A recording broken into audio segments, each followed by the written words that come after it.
beneficiaries of war, the Acholi Genocide. After independence, murder started in the rank of the army. In 1972, Amin gave orders to kill soldiers of the Acholi and the 𝙁𝙊𝙇𝙇 tribes because Obote was a member of the 𝙁𝙊𝙇 tribe.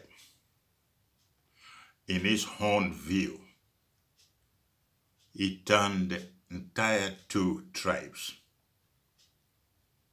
into his enemy. At that moment, the Acholis were the majority in the army, and they became a threat to his rule.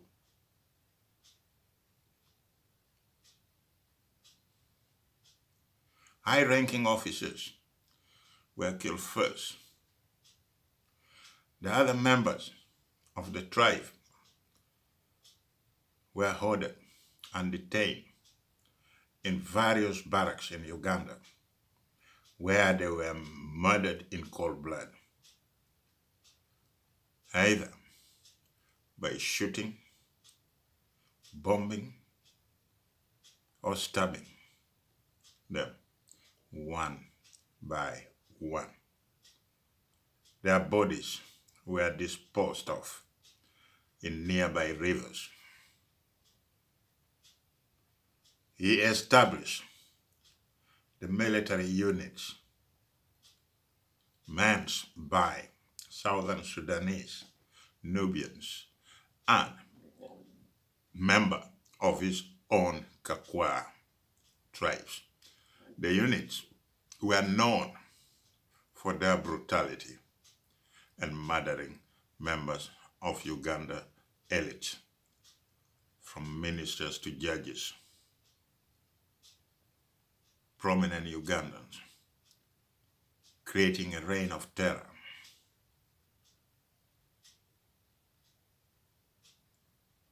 All across Uganda.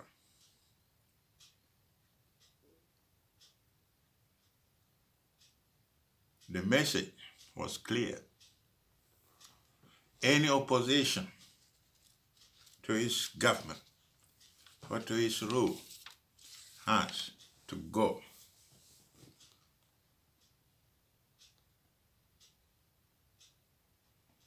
Let me be honest with you. The legacy of Idi Amin 𝙠𝙠 is back to haunt Uganda once again in the 21st century. We are witnessing a rule that is characterized by economic deterioration, social disintegration, and massive violation of human rights. Uganda youth are being murdered, tortured, kidnapped, and tried in military courts. As I said before, the ghost of Luwero, the ghost of Acholi Genocide is back to own us once again. We have spent 20 years, more than 20 years in the camp. Our people suffered a lot. Every time I go to bed, I see a picture of a young Acholi woman who was stripped naked in Gulu town. Her picture keep coming back day in, day out. I can't get it out of my mind. I can't forget the brutality in which this poor lady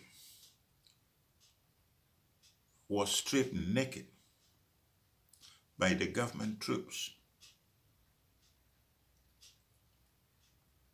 and they shaved off the hair around her vagina. It hurts. And today, we, the Acholis, pretend that nothing ever happened.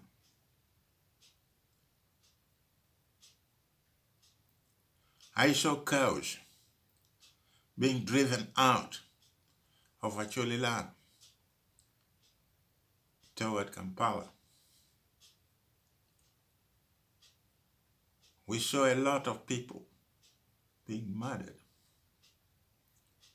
But still, today, we the people of Acholi land seem to have forgotten everything that happened. We the people of Northern Uganda, we have forgotten the suffering our people had for more than 25 years. War and occupation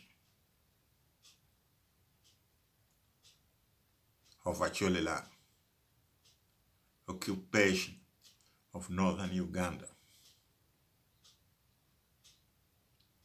A lot of people have made a film about the atrocities taking place. The Ebony Battlers documentary film called 𝐀𝐜𝐡𝐨𝐿 Genocide, as the Uganda-American publisher Milton Alimadi says in the film. Uganda military massacre so many people in Northern Uganda. But at the same time,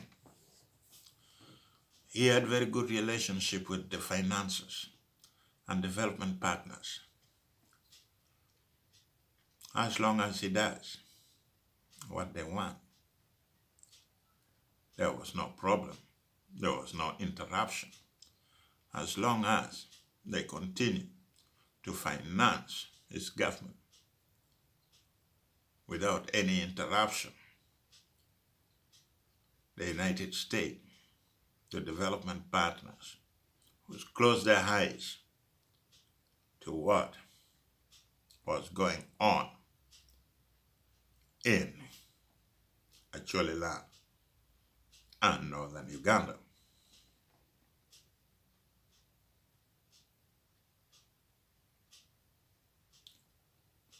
When Uganda troops under the control of M7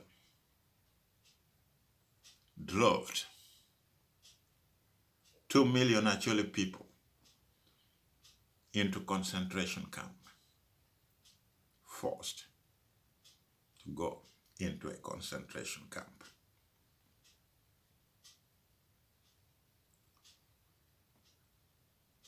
Pretending that they wanted to protect the Acholi people, but that was a lie. At that time, the army had failed to defeat the rebels. They pretended that they were going to protect them, but instead, it caused a lot of problems to our people. People were dying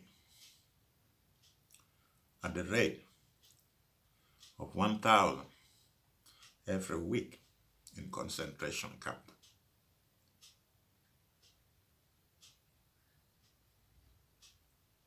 Uganda soldiers then introduced a new weapon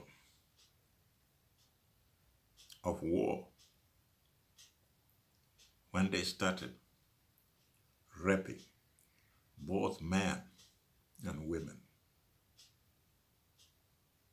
spreading HIV in the camps. The world pretended that nothing was happening in Uganda. Development partners endorsed the government of Museveni because they considered him at that moment of time one of the breed of new leaders in Africa.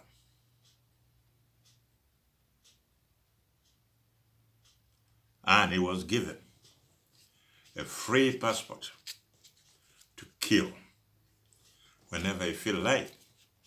And that is exactly what he did to the people of Acholi land.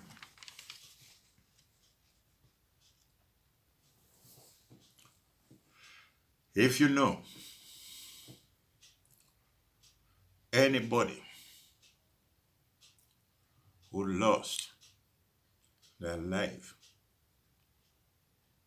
during more than 25 years of suffering in concentration camp, mention their names in your comment to Wang-oo. And we are going to make sure that the list with names of those people we lost in that genocide, the people we lost during Idi Amin time, should be honored and their names kept alive.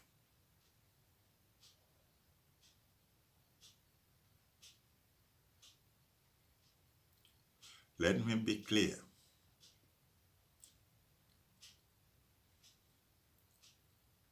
And let's get started.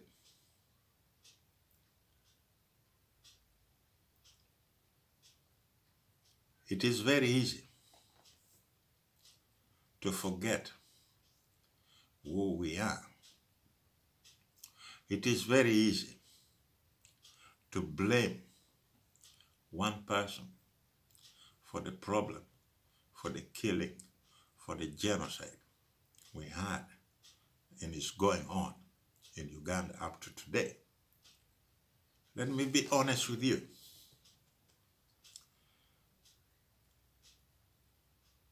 Putting our people into a concentration camp and keeping them there for more than 25 years brought with it another problem. A broken society, a derailed mindset, and we don't trust one another anymore because the people at home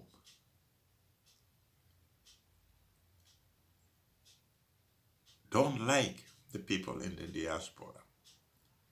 They claim that the people in the diaspora is the source of their suffering, while the people in the diaspora says, no, we are not the source of the problem, and we don't have to hate one another for it. We don't have to. Let me be honest with you. As we embark on developing a database for those we lost, I lost a lot of people too. Let's look back and try to get the truth out. As I said before, you cannot blame one person for what has taken place in Northern Uganda. Let me go back and remind you, some people at home and some people in diaspora, that the genocide that took place in Acholi land, we all share the blame. I remember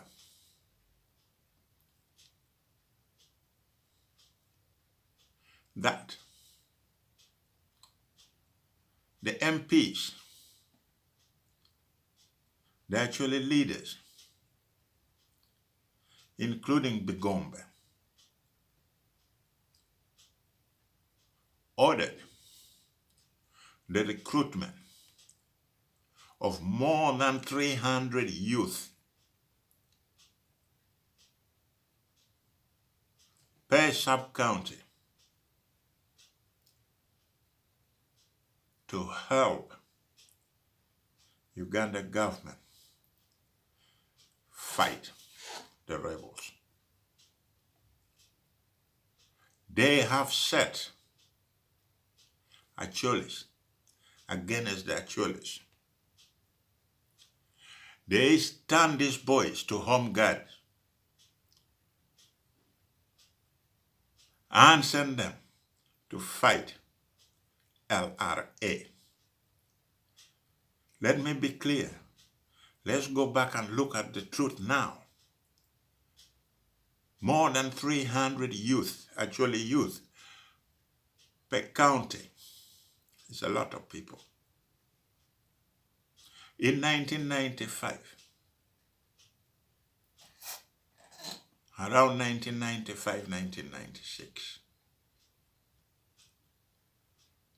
Mugisha Muntu, Lieutenant General Mugisha Muntu, admitted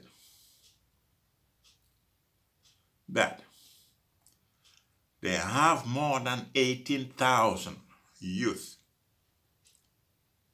fighting alongside the Uganda government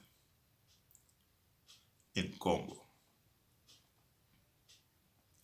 These youth were trained with the support of our leaders, with the support of our member of parliament, with the support of the Acholis people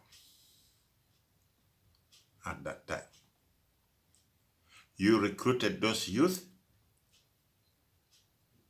They were trained at Lugore prison farm. Some were trained in Lukome prison farm. Some of those people were trained in Gulo. Mugisha Muntu then admitted that it did happen. The way I see it, we set one another against one another. And those people, there will come a time, those actually leaders, the religious leaders, the cultural leaders, and Bigombe will have to come out and tell us the truth. What did happen to those youth who were sent to fight in Congo? If we keep accusing Joseph Kony to have abducted more than 20,000 of our youth, making them slaves, then why can't we ask the same question to our leaders, the actually leaders, including Bigombe, cultural leaders, religious leaders? What were you doing when they were recruiting more than 18,000 Acholi youth to go and fight LRA, to go and fight in Congo. We have to have an answer. We have to stop this nonsense that it is the diaspora who are causing the problem at home. It is the diaspora who are financing rebellion. No. You did finance the rebellion yourself by setting Acholis to fight against Acholi. That is what you have to accept.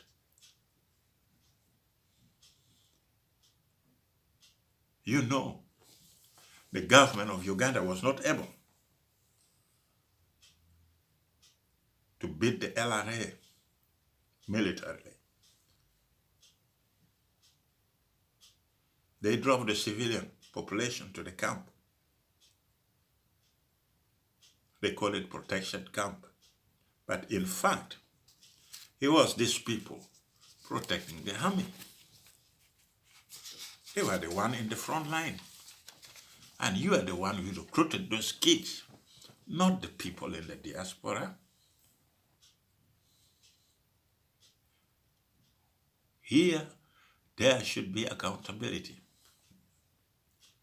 Here, we should be given opportunity to know the truth to what happened to those youth who were fighting alongside the government in Congo. Did they come back? I lost a lot of people. I lost my sister's children. Nobody wants to give me the answer. I lost my uncle. Nobody wants to give me an answer. So you, the people at home, you have also a lot to answer. Tell us what happened to those boys. Did their family get compensated? Did they come back? What happened to them? Did they desert the army? Most of us would like to know. Before we start jumping left and right, accusing one another, let's look at things very carefully. As I said before, a genocide has taken place.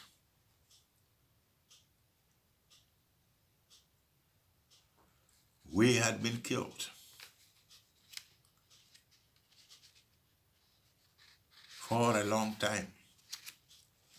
And then to my surprise, and let me tell you today, sometimes I don't even understand our own people.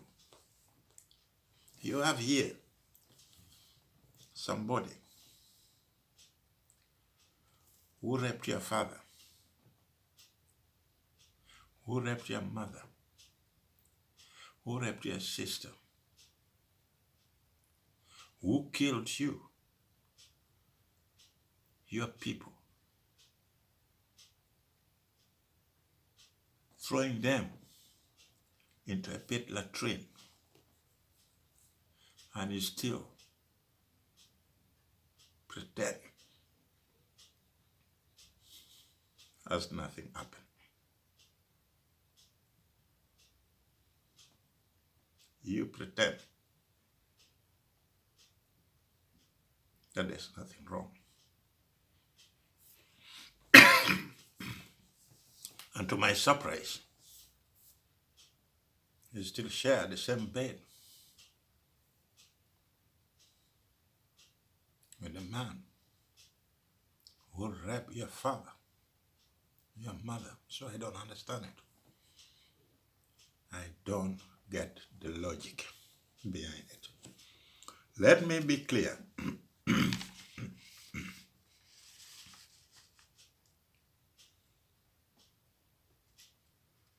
Genocide had taken place in Acholi land.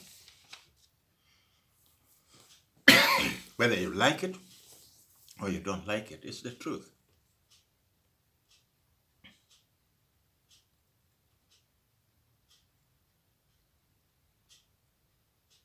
I had been hearing people talking today.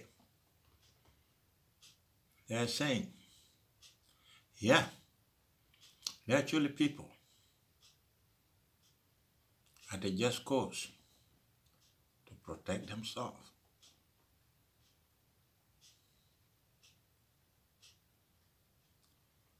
They have paid the price for being an Acholi.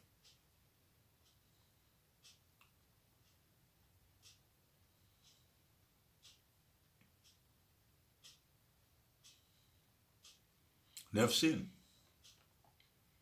the best of 𝐁𝐜𝐴.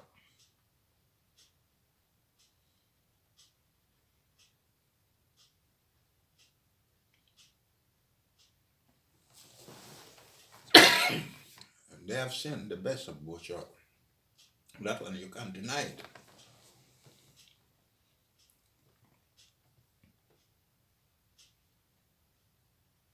But let me tell you,